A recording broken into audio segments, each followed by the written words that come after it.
Boa tarde. Inicialmente agradeço o convite do deputado Dr. Hércules para poder falar sobre o Zika vírus. Agradeço a deputada Luzia Toledo a permissão de falar aqui. E eu vou procurar ser breve sobre essa doença que vem nos causando muito pavor. Bom, inicialmente eu venho falar em nome também da Secretaria de Saúde, em nome também do Grupo de Vigilância Epidemiológica, o Grupo de Controle da Dengue, Chikungunya e Zika. Pode passar, por favor. Bom, esse daí é o nosso vetor, o vetor Aedes aegypti. Eu trouxe essa foto daí para a gente mostrar como que é a evolução desse mosquito. A população tem que estar ciente do que acontece. Esse mosquito tem basicamente 4 formas. Uma é o ovo, que pode ficar no meio ambiente até cerca de 450 dias, bastando a primeira chuva, a primeira água para esse ovo ser fecundado. E esse ovo dá origem à larva. A larva evolui em cerca de 5 a 7 dias para a forma do mosquito alado. Isso daí, então, começa a se disseminar no meio ambiente, porque cada fêmea que pica uma pessoa e que coloca os ovos, coloca até cerca de 400 ovos. Então, a gente tem uma ideia, mais ou menos, de como que esse mosquito pode se multiplicar. Pode passar, por favor. Aí, só para a gente ter uma ideia do tamanho desse mosquito, ele está na polpa digital de uma pessoa, ele tem cerca de 0,5 a 1 centímetro de tamanho, ele é muito pequenininho e é facilmente identificável por ser um mosquito de cor escura e de pele rajada. As patinhas dele são rajadas, branca com preto. Pode passar, por favor. Aí, para a gente ter uma ideia do ciclo do mosquito, o que acontece? Eu tenho os focos de proliferação, que em cerca de 80% dos casos estão dentro das residências das pessoas. É importante que a gente entenda isso. O que acontece é que esse mosquito se multiplica no interior das casas das pessoas. 80% dos focos, se a gente for procurar, estão dentro das casas. Esse mosquito se multiplica, libera o ovo, libera a forma alada pica uma pessoa, de uma pessoa contaminada, o mosquito se infecta e começa a passar o Zika vírus. No caso da dengue, ele não precisa necessariamente de picar uma pessoa infectada, porque o mosquito infectado transmite para seus ovos o vírus. No caso do Zika, ele precisa de picar uma pessoa que esteja infectada para começar a transmitir. Pode passar, por favor?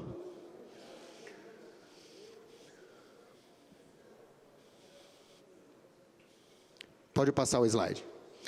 O Zika vírus foi inicialmente descrito na floresta de Zika, em Uganda, em 1947, na África. Daí o nome do vírus. Ele causava surtos esporádicos em alguns países da África, em alguns países da Ásia, e costumava também ser detectado em casos esporádicos importados para as nações desenvolvidas, como Estados Unidos, Canadá, países da Europa e países da Oceania. No Chile, a gente só chegou a ter algumas notificações na parte insular, na parte da Ilha de Páscoa, não no Chile continental. Pode passar, por favor? E agora a gente vê a situação desse vírus que está disseminado em todo o território brasileiro. A gente tem o vírus espalhado, ele deu início na sua epidemia pelo Nordeste e atingiu praticamente todos os estados brasileiros, e inclusive o Espírito Santo. A gente já tem notificação de casos de Zika vírus e já temos casos, infelizmente, de microcefalia diagnosticados. Pode passar, por favor? O principal modo de transmissão desse vírus é a picada do vetor infectado. O Aedes aegypti infectado passa o Zika vírus a partir do momento que ele pica uma pessoa suscetível, ele começa a transmissão desse vírus. Mas há outros modos desse vírus ser transmitido também, que já foram documentados. Tem alguns casos na literatura que a gente viu de transmissão perinatal, que é no momento do parto, e outros casos de transmissão sexual, mas esses não são definitivamente os modos mais importantes. Disparado é a transmissão vetorial, mas a gente também tem, infelizmente, o Brasil foi o primeiro país do mundo a descrever a transmissão vertical, é aquela que vai da mãe para o filho. Os casos sintomáticos dessa doença são também uma fonte de preocupação, porque somente 20% dos casos são sintomáticos. 80% dos casos a pessoa se infecta, o vírus circula pelo organismo, mas a pessoa não tem qualquer sintoma para ser detectada ou para ser diagnosticada. Então isso é uma fonte de preocupação para a gente, porque o vírus pode estar circulando, pode infectar o mosquito a partir de uma pessoa que não teve sintomas.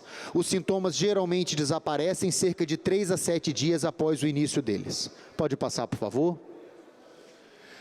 Bom, alguns sinais e sintomas que são importantes. Essa doença ela é caracterizada principalmente pelo exantema maculopapular. O que é isso? São manchas na pele que se caracterizam por vermelhidão, lembram uma alergia, são extremamente pruriginosas, ou seja, elas coçam, e elas se acompanham também de alguns outros sintomas. Pode se fazer presente febre baixa, geralmente não passa os 38 graus, dores nas articulações, dores nas musculaturas, e pode ter também dor de cabeça, e uma das características dessa doença é causar o quê? A hiperemia conjuntival. É como se fosse uma conjuntivite, sem secreção, sem pus. E com menor frequência a gente tem relatos de outros sintomas. Pode passar, por favor? Aí são pacientes que a gente tem com Zika vírus, são pessoas que se manifestam com aquele exantema, que são manifestações cutâneas, a vermelhidão pruriginosa, e também pode acometer, como a gente vê a foto de um joelho, com uma artralgia, que é uma dor na articulação, com um inchaço associado. Também há uma pessoa ali com uma conjuntivite, se a gente olhar com mais cuidado, vai ver que o olho dessa pessoa está avermelhado e sem secreção. Só vou pedir cuidado para a gente não fotografar algumas fotos que vêm em seguir, que são pacientes que a gente teve fotografadas, por favor. Pode passar? Então, a definição de caso de Zika é essa: um paciente que tenha o exantema, que são as manchas avermelhadas, seguida de 2 ou mais achados: a febre, a hiperemia conjuntival, que é a conjuntivite sem secreção e sem pus, a poliartralgia, que são as dores articulares em diversas articulações, e o edema periarticular, que é o inchaço em volta da articulação acometida. Pode passar? O tratamento dessa doença é basicamente o mesmo que é feito para a dengue, porque numa fase inicial não há como a gente diferenciar uma doença da outra, e na fase aguda quem mata é a dengue. Portanto, nós vamos tratá-la como se dengue fosse. Hidratação vigorosa, tratar as dores com analgésicos, evitando os anti-inflamatórios não esteroidais e drogas que possam causar hemorragias. O diagnóstico laboratorial é feito basicamente pela detecção do material do vírus, material genético no sangue, até o 5º dia. Isso limita muito o nosso diagnóstico, porque não há nenhum teste no momento que a gente possa fazer comercialmente que permita a gente falar se uma pessoa foi ou não infectada pelo vírus. Isso só é permitido naqueles casos sintomáticos até o 5º dia de doença. Então isso é limitante, como é limitante também o fato que o Ministério da Saúde só liberou para cada estado da nossa região sudeste 30 exames por semana. Então a gente não pode fazer mais do que 30 exames por semana. Então a gente consegue limitar esses exames àqueles casos mais graves ou das pacientes grávidas. Pode passar, por favor? A gente implantou unidades sentinelas no estado, que são essas aí que estão descritas. Vitória, a gente já encerrou as atividades, só deixando para os casos graves e as grávidas, porque a gente já tem notificação de circulação do vírus em Vitória e Vila Velha. As demais unidades, a gente ainda aguarda a positividade, embora já tenhamos certeza que há vírus Zika circulando no restante do estado. Pode passar? Esse daí é o fluxo de notificação, eu não vou entrar em maiores detalhes aqui. Pode passar, por favor. E a notificação de casos de Zika em 2015, nós já temos 376 casos notificados de Zika. São 5 confirmados, sendo 4 em Vitória, 1 em Vila Velha. Vitória é o que tem maior número de casos notificados, são 276. Como eu disse, a gente faz o exame de alguns e os outros o diagnóstico é clínico e a notificação é compulsória. Os outros municípios estão aí descritos. Pode passar, por favor?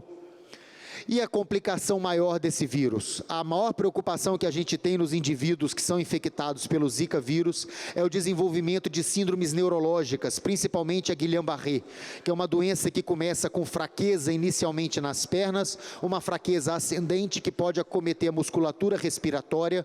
O paciente necessita de internação em UTI por períodos prolongados e medicações extremamente caras. Ela se desenvolve cerca de 1 a 2 semanas após o início da infecção aguda. diminuída. E é uma preocupação. Isso por si só já seria suficiente para a gente se preocupar com o Zika vírus. A gente tem notificações na Micronésia, na Polinésia Francesa e no Brasil já temos notificação também da síndrome de Guillain-Barré. Pode passar, por favor. Microcefalia. O que aconteceu? Na epidemia no Nordeste, começou em final de 2014, início de 2015. A partir daí, se começou a notar o quê? 9 meses depois, começaram a nascer crianças com microcefalia. Se fez um estudo, se descobriu que essas crianças, as mães tinham tido uma doença exantemática no primeiro trimestre da gestação. Não foi diagnosticado quaisquer das doenças que são usuais de se causar microcefalia, então se fez inicialmente uma hipótese diagnóstica de associação com a síndrome, com a infecção pelo Zika vírus. A partir daí, os casos foram se multiplicando e a gente vê essa situação triste. Pernambuco tem 804 casos notificados de Zika vírus, a Paraíba 316 e por aí se vai. Pode passar, por favor. A microcefalia, a gente tem um padrão predominante de microcefalia, o cérebro da criança é extensamente acometido, há casos já de pacientes sem microcefalia, mas que têm acometimento cerebral, o cérebro da criança fica extremamente comprometido, a criança vai ter certamente uma dificuldade importante no desenvolvimento neuropsicomotor, principalmente para falar, caminhar, se comunicar, se alimentar. Pode passar, por favor. Então, teve esse relato entre as mães que tiveram a doença infecciosa no primeiro trimestre da gravidez, mas já há relatos de mães com infecções a partir do primeiro trimestre que tiveram problemas com seus bebês. Depois, a gente teve em 24 de outubro uma força-tarefa, em 26 de outubro uma reunião da OPAS, do Ministério da Saúde e do IPSUS, em 11 de novembro, finalmente foi decretado a emergência em saúde pública, isso só havia sido antes em 1917, em decorrência da gripe espanhola. Pode passar, por favor. Essas são as fotos que são tristes de se ver das crianças. A gente nota que são crianças com perímetro cefálico, que é a circunferência da cabeça extremamente diminuída. A gente tem que lembrar que a fontanela, que popularmente se chama de moleira, ela tem um fechamento precoce dentro do útero materno. Então, o que acontece? O cérebro não se desenvolve, fica extremamente comprometido. Há casos de agenesia cerebelar, há casos... Não, por favor.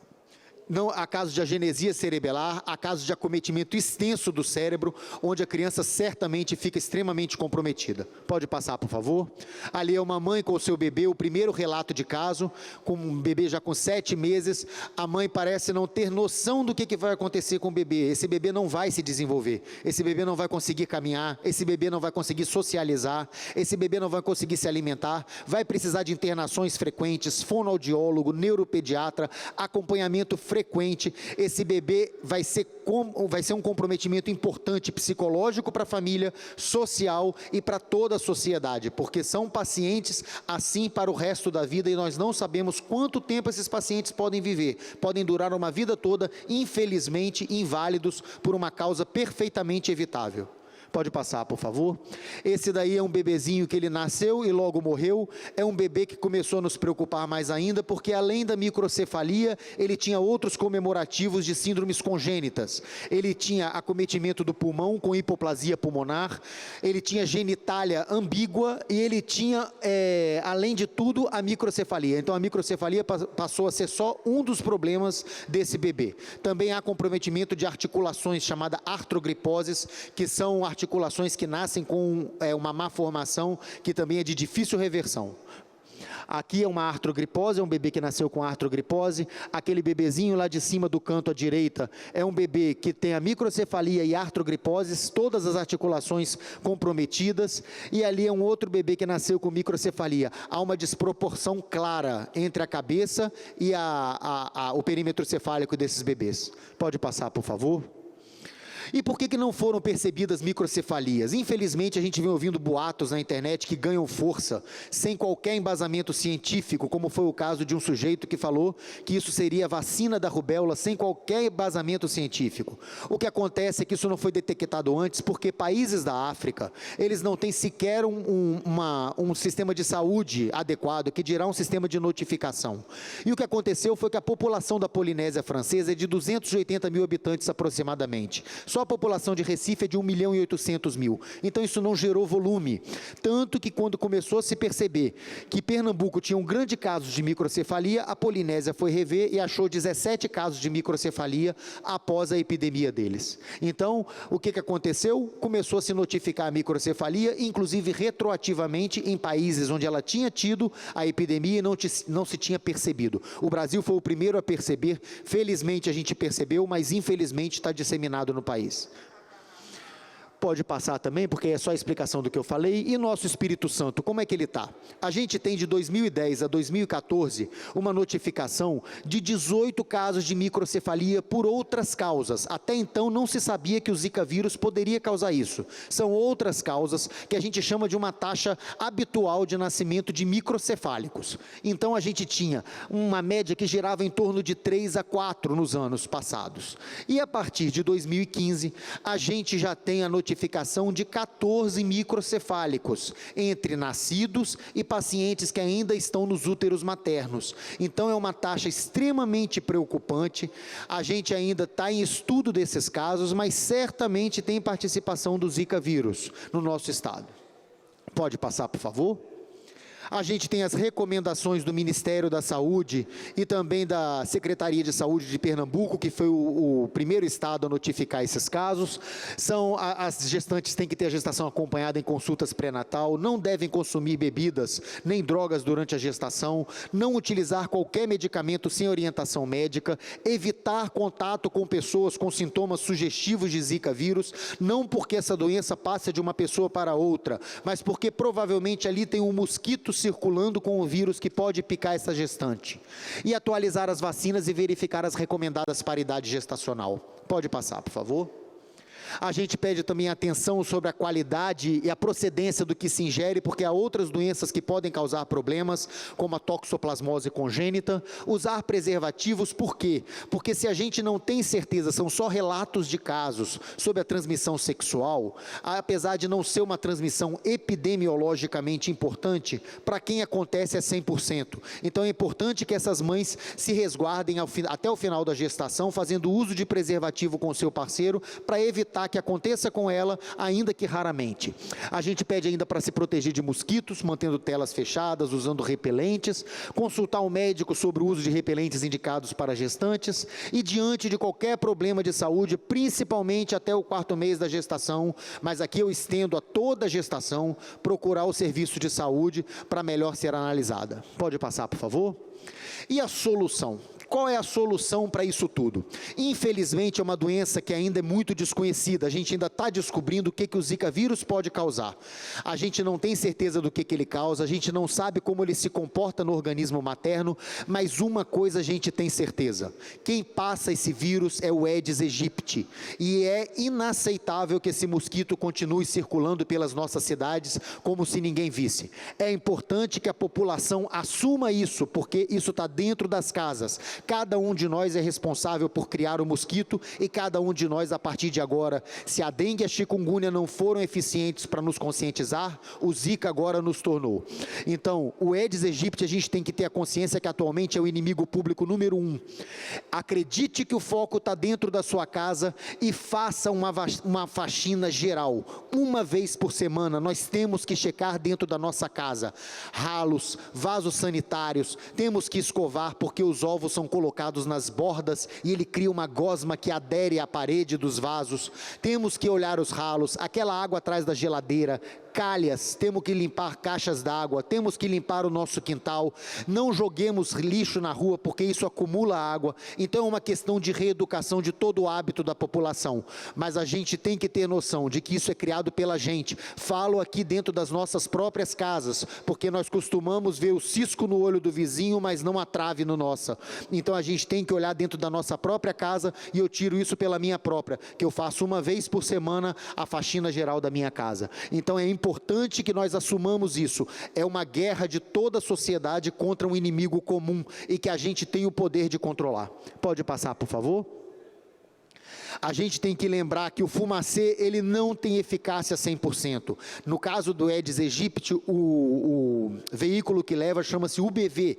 O veneno que se leva é o UBV, não é o fumacê. Mas é mais ou menos o mesmo modo de aplicação. Ele mata só 50% a 60% das formas que voam. E mesmo assim em condições favoráveis, sem chuva, sem vento e a 10 km por hora. Nem sempre se consegue isso. Então nada adianta se a gente não combater o foco do mosquito, que em 80% dos casos estão dentro das casas das pessoas. A população é a grande responsável por criar o mosquito e agora é a principal responsável para a gente eliminar a tragédia do nosso estado desse vírus. Pode passar, por favor?